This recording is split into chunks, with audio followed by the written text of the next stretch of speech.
for you. Don't say thank you or please. I do what I want when I'm wanting too much. So cynical.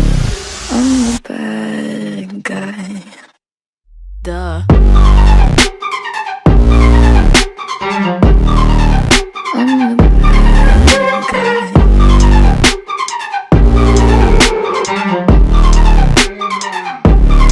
So you're a tough guy, like it really rough guy. Just can't get enough guy, just always so buff guy. I'm that bad type, make your mama sad type, make your girlfriend that type, might seduce your dad type. I'm a bad guy. Duh.